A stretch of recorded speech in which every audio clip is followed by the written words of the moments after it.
Om Swastiastu.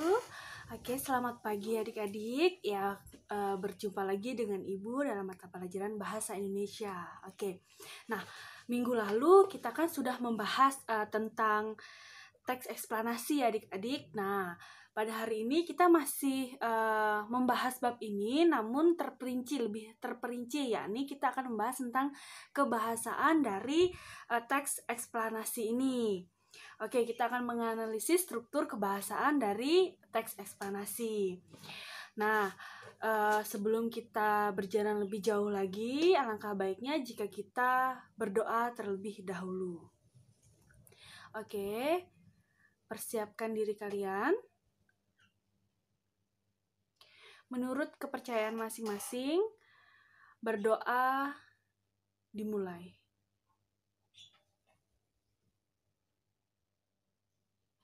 Selesai. Oke, karena kita sudah selesai berdoa, Ibu berharap keadaan kalian di rumah sehat-sehat saja, agar bisa mengikuti pembelajaran pada hari ini dan seterusnya ya. Kalian juga harus tetap menjaga kondisi kalian agar selalu sehat, seperti itu ya. Oke, langsung saja pada pembahasan materi pada hari ini. Nah, jadi pada pertemuan kali ini kita akan membahas tentang menganalisis struktur dan kebahasaan teks eksplanasi. Nah, kita bisa lihat ya, menganalisis struktur dan kebahasaan teks eksplanasi. Kemarin kita sudah membahas tentang pengertian dan contoh teksnya juga. Jadi hari ini kita akan menganalisis strukturnya. Nah, apa saja yang terdapat dari bagian atau materi pada hari ini? Yang pertama, nah, kita akan mengidentifikasi struktur teks eksplanasi. Yang kedua, menelaah kebahasaan teks eksplanasi. Dan yang terakhir, kita akan menentukan pola pengembang dan dalam menulis teks eksplanasi. Oke, kita ada 3 poin ya pada hari ini. Kita langsung saja untuk mengefisienkan waktu. Nah, struktur teks eksplanasi. Yang pertama itu ada identifikasi fenomena, yakni phenomenon identification. Nah, apa itu, Bu? Jadi, untuk identifikasi fenomena ini, yakni mengidentifikasi sesuatu yang akan diterangkan. Nah, jadi hal ini bisa terkait dengan fenomena alam, sosial, budaya, dan fenomena-fenomena lainnya. Nah, jadi biasanya pada teks eksplanasi itu akan ada tentang mengidentifikasi tentang fenomena, entah itu alam, sosial, budaya, dan fenomena-fenomena yang lainnya ya adik-adik. Yang kedua ada penggambaran rangkaian kejadian atau explanation sequence. Nah, pada penggambaran rangkaian kejadian ini biasanya itu akan memerinci proses kejadian yang relevan. Nah, jadi kejadian yang relevan ini dengan fenomena yang diterangkan sebagai pernyataan atas bagaimana atau mengapa adik-adik. Nah, bagaimana atau mengapa? Oke, kita lihat. Rincian berpola bagaimana ya. Jadi, pada bagian ini, rincian bagaimana itu akan melahirkan uraian yang tersusun secara kronologis ataupun gradual. Nah, dalam hal ini akan terdapat fase-fase kejadiannya disusun berdasarkan urutan waktu, adik-adik. Nah, yang kedua, rincian berpola mengapa. Nah, rincian yang berpola atas pernyataan mengapa ini akan melahirkan uraian yang tersusun secara kausalitas. Masih ingat ya, kausalitas sebab akibat, oke? Dalam hal ini, fase kejadiannya disusun berdasarkan hubungan bagaimana? Hubungan sebab akibat atau kausalitas, ya.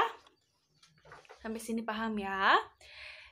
Selanjutnya ada ulasan review atau review ya. Jadi berupa komentar atau penilaian tentang konsekuensi atau kejadian yang dipaparkan sebelumnya. Kemarin juga sudah Ibu singgung ya. Oke. Jadi kurang lebihnya strukturnya seperti ini. Ya, kalian ingat-ingat. Struktur teks eksplanasi ada identifikasi fenomena, ada proses kejadian, dan ulasan. Nah, dalam identifikasi fenomena, yakni menjelaskan tentang latar belakang suatu kejadian. Seperti itu. Jadi, ketika kita ingin membuat teks eksplanasi, kita harus membuat latar belakangnya terlebih dahulu. Oke, setelah itu kita akan menceritakan tentang proses kejadian yang berisi tentang kronologis, atau penyebabnya, bagaimana kronologisnya, bagaimana penyebabnya. Setelah itu baru kita masukkan tentang mengomentari atau konsekuensinya bagaimana atas kejadian yang dipaparkan sebelumnya adik-adik. Nah, jadi cukup mudah ya. Oke, selanjutnya kita akan bacalah kembali kutipan teks demonstrasi massa. Nah, kita masih membahas tentang teks demonstrasi massa. Jadi kita langsung saja akan mengidentifikasinya ya. Kita akan mengidentifikasi mana itu fenomenanya, bagaimana proses kejadiannya, dan bagaimana ulasannya ataupun kesimpulannya adik-adik. Nah, oke. Jadi kalian siapkan diri kalian terlebih dahulu. Kalian bisa buka modul kalian untuk mencari demonstrasi massa, atau yang sekarang sedang menggunakan laptop juga, kalian bisa buka bukunya di PDF. Ibu kan sudah memberikan buku soft file-nya, ya kan? Oke. Sudah siap ya? Selanjutnya, kita akan mengidentifikasi fenomena pada teks yang terdapat pada demonstrasi massa. Nah, jadi fenomenanya itu yang pertama, dia menceritakan tentang penyebab demonstrasi dan anarkisme tidak lain adalah faktor laparnya masyarakat. Nah, di sana identifikasi fenomenanya. Nah, yang kedua ada demonstrasi bukan hal aneh lagi bagi negara-negara Eropa. Jadi di sana sudah jelas bahwa pada kutipan kalimat ini yakni menerangkan sesuatu yang akan diterangkan kan, yang terkait dengan sosial, budaya, atau fenomena-fenomena yang lainnya. Sudah jelas ya, ini fenomena yang terdapat pada sosial kita atau yang terjadi pada masyarakat. Oke, itu terdapat dua kutip ya, dua kutip contoh kalimat pada paragraf demonstrasi massa. Oke, kita lihat atau identifikasi yang selanjutnya. Nah, wah, banyak sekali ya untuk proses kejadiannya.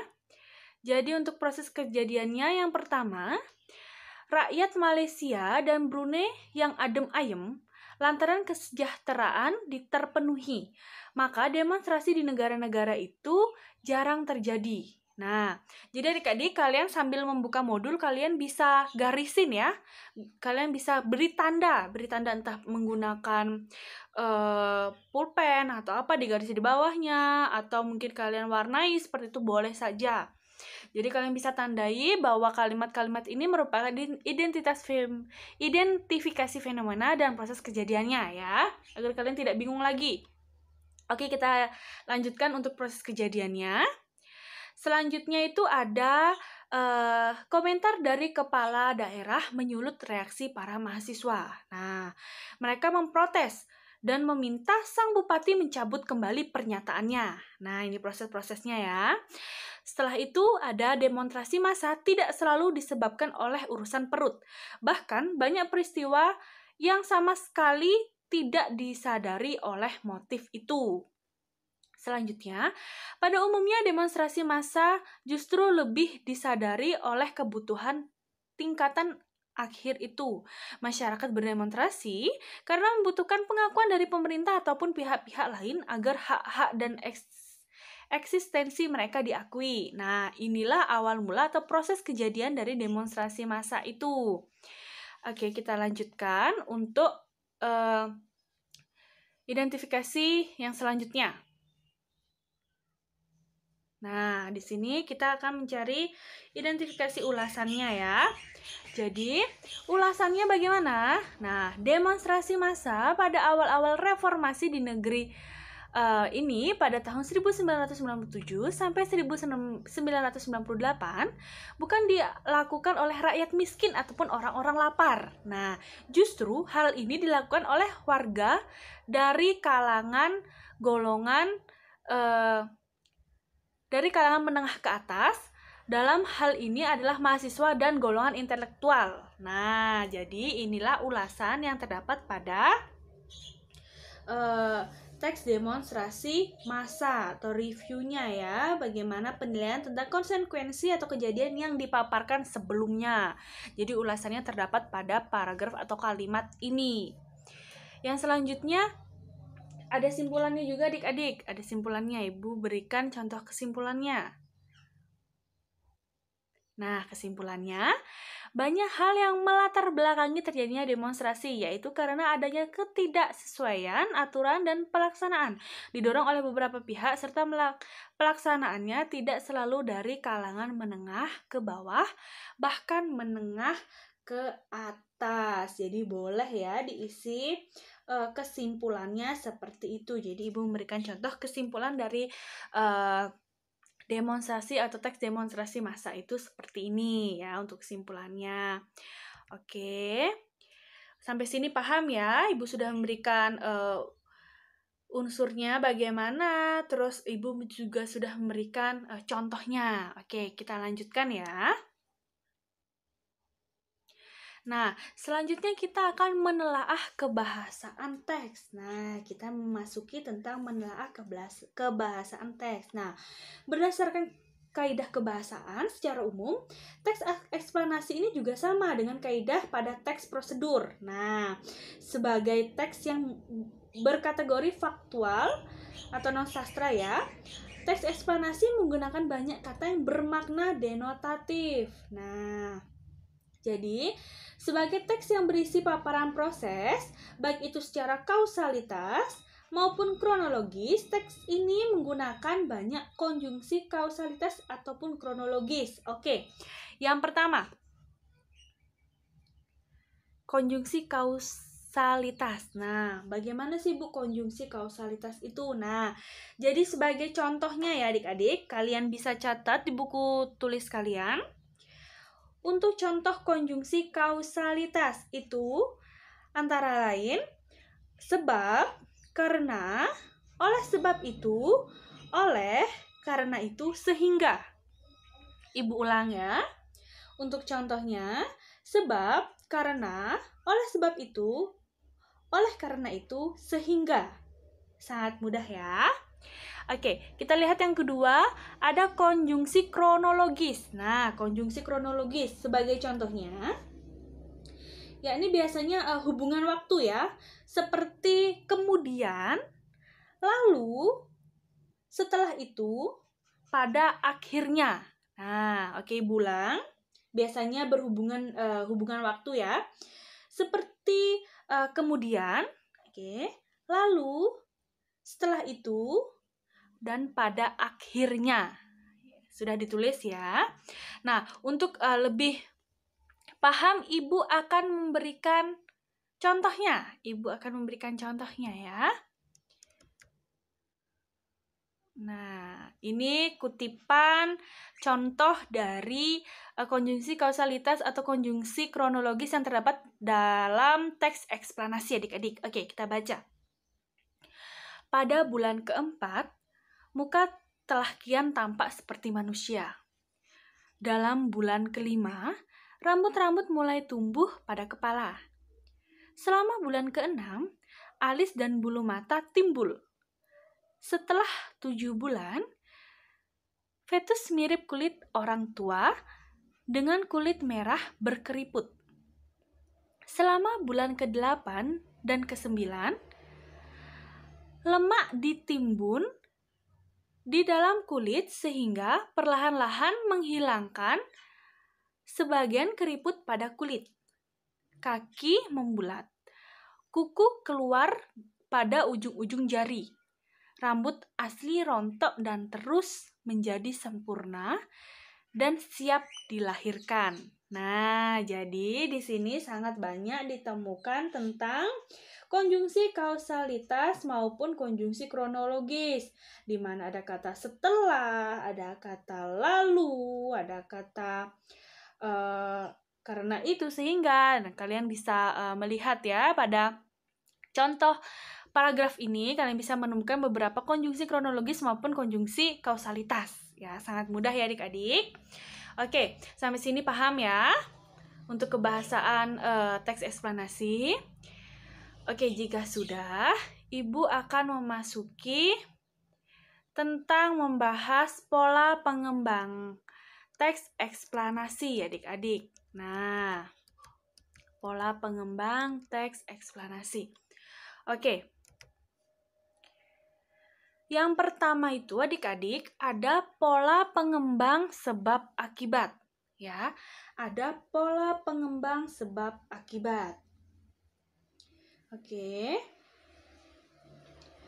Bu, apa itu Bu pola pengembang sebab akibat Bu? Nah, jadi untuk pengembangan teks eksplanasi dapat menggunakan pola sebab akibat.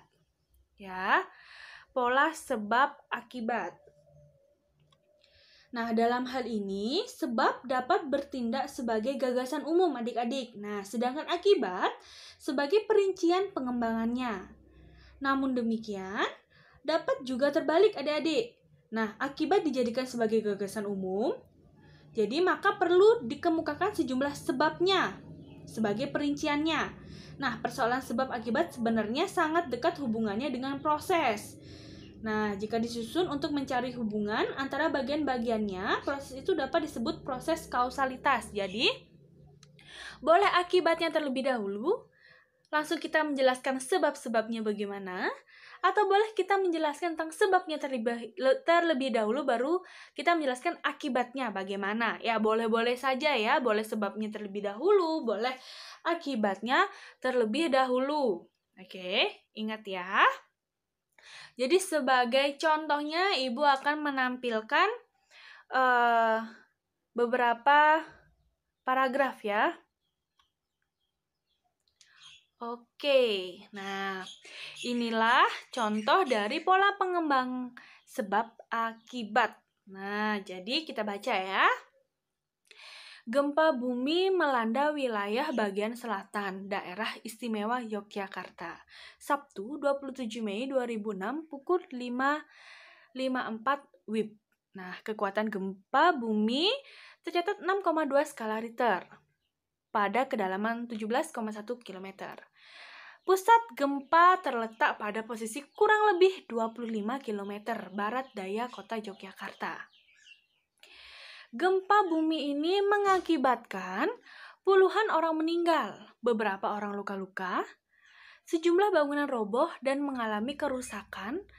Selain itu, dilaporkan juga terjadi longsoran dan kerusakan berat pada permukiman dan bangunan lainnya di Kabupaten Bantul karena dekat dengan sumber gempa bumi.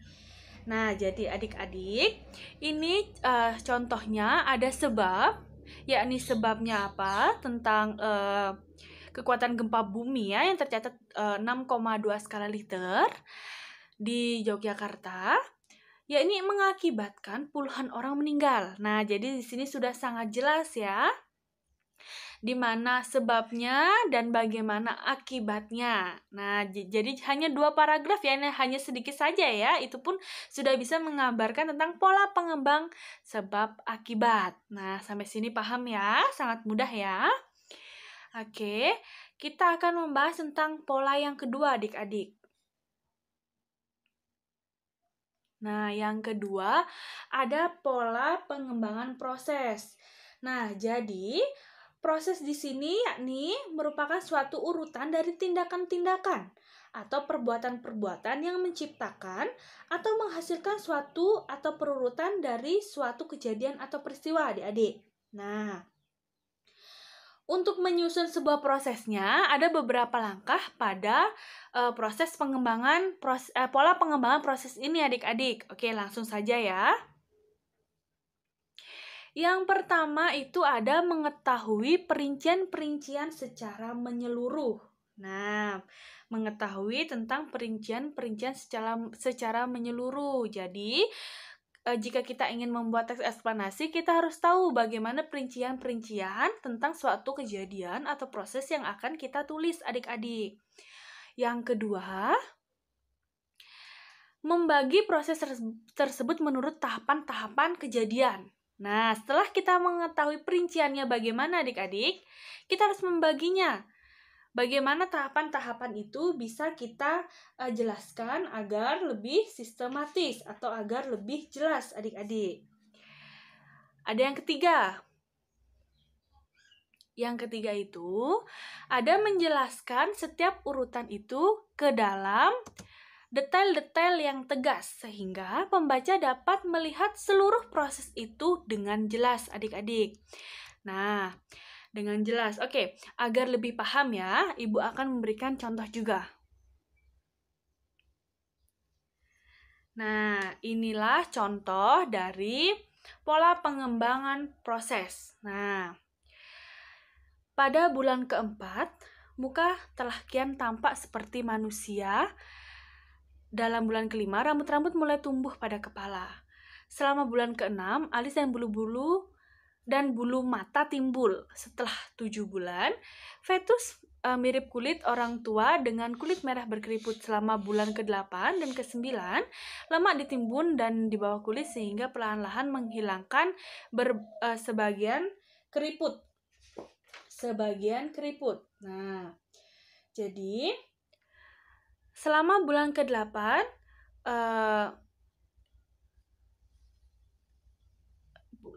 dan ke-9 lemak ditimbun di bawah kulit sehingga perlahan-lahan menghilangkan sebagian keriput pada kulit.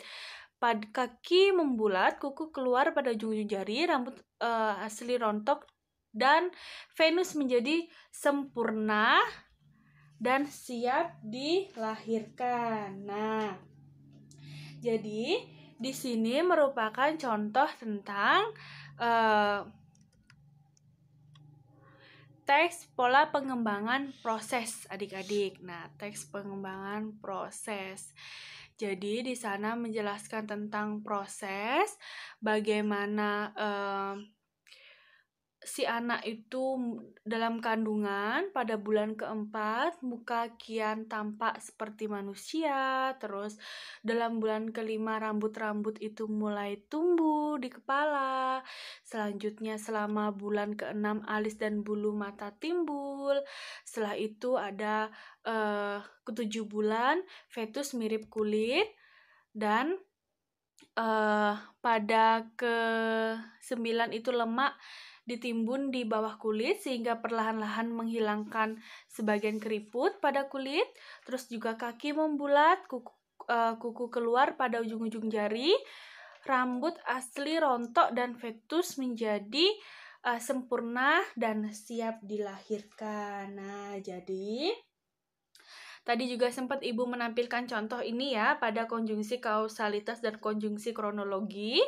Jadi itu ini juga merupakan tentang pola pengembang proses, adik-adik. Bagaimana proses bayi di dalam perut atau di dalam rahim seorang ibu, seperti itu ya. Sangat mudah ya. Jadi untuk pola pengembangannya itu merupakan proses yang berisikan tentang perincian-perincian, terus membagi prosesnya seperti apa, dan menjelaskan setiap urutan-urutan ke dalam detail-detail tegas sehingga pembaca dapat melihat keseluruhan proses itu dengan jelas. Nah, jadi dari contoh ini kita kan sudah pasti memahami ya urutan-urutannya dari bulan ke-4, 5, 6, 7, 8, sampai 9 dan bahkan sampai dilahirkan, seperti itu ya adik-adik. Jadi jika kita ingin membuat teks eksplanasi yang berpola pengembangan proses, kita harus sangat-sangat detail ya adik-adik untuk menyambungkan dari kalimat satu ke kalimat seterusnya. Jadi kita harus menggunakan konjungsi yang baik pula. Jadi kita harus memperhatikan tentang konjungsi kausalitas atau konjungsi kronologisnya. Bagaimana adik-adik? Seperti itu ya. Nah, jadi untuk materi hari ini hanya itu saja yang Ibu sampaikan ya adik-adik. Kita sudah membahas tentang kebahasaannya bagaimana, terus pola pengembangannya bagaimana, terus juga kita sudah mengidentifikasi tentang teks ya. Ada 3 poin ya pada hari ini. Nah, selanjutnya agar kalian lebih paham dengan materi pada hari ini, Ibu akan memberikan evaluasi adik-adik. Nah, apa evaluasinya? Nah, buatlah satu teks eksplanasi yang berpola sebab akibat atau pola pengembangan proses. Nah, jadi kalian membuat tidak usah terlalu banyak, bisa kalian buat seperti yang Ibu jelaskan tadi atau Ibu contohkan tadi, hanya satu paragraf. Sangat sedikit kan? Hanya satu paragraf atau 2 paragraf seperti pola pengembangan sebab akibat, apa sebabnya, apa akibatnya, itu jadinya 2 paragraf. Kalau kita akan menjelaskan atau membuat tentang pola pengembangan proses, hanya 1 paragraf saja sudah cukup. Nah, jadi kalian boleh pilih salah satu. Terserah kalian ingin membuat contoh tentang teks eksplanasi yang berpola sebab akibat atau tentang teks eksplanasi tentang pengembangan proses, seperti itu adik-adik ya. Jadi Ibu ingin tahu pemahaman kalian tentang pembelajaran pada hari ini. Jadi kalian harus perhatikan tentang konjungsinya bagaimana, terus juga kalian perhatikan tentang pola pengembangnya bagaimana. Nah, oke adik-adik, jadi Ibu harap kalian mengerti pada hari ini. Kita lanjutkan di WA ya, kita lanjutkan di WA untuk diskusinya. Jika memang kalian ingin bertanya sesuatu yang kurang kalian pahami, kita lanjutkan di WA ya. Terima kasih adik-adik. Nah, baik, itulah pembahasan materi pada hari ini. Semoga kalian semuanya mengerti ya. Nah, nanti kita bisa diskusikan di WA lagi. Jika kalian kurang paham, misalnya kalian bisa tanyakan. Nah, usahakan kalian itu menanyakan di grup. Mengapa sih Bu Devi kok selalu minta di grup? Nah, jika kalian bertanya di grup, nanti pertanyaan kalian dan jawaban Ibu itu bisa dimengerti oleh teman-teman kalian yang lain ya. Jadi tidak hanya kalian saja yang tahu atau kalian saja yang aktif. Nah, tidak jarang kan adik-adik itu ada yang malu bertanya atau takut lebih tepatnya untuk bertanya. Nah, jadi bisa diwakilkan oleh anak-anak yang berani atau aktif untuk bertanya. Itu bisa nanti berbagi informasi jadinya ya. Jadi biar Ibu juga hanya menjelaskan satu, terus tidak itu saja yang ditanyakan. Semisal nih nanti kalian chatnya personal ya, PC semisal Ibu sudah jawab, nanti ada lagi WA masuk dengan pertanyaan yang sama dan itu terus berulang seperti itu adik-adik. Maka dari itu Ibu minta kalau ingin bertanya sifatnya umum bisa ditanyakan di grup saja ya, agar teman-teman yang lain tidak bertanya lagi atau permasalahannya itu saja. Nah, oke, karena kita tadi mengawalinya dengan berdoa, kita akan tutup juga dengan berdoa. Oke, persiapkan diri kalian. Menurut kepercayaan masing-masing, berdoa dimulai.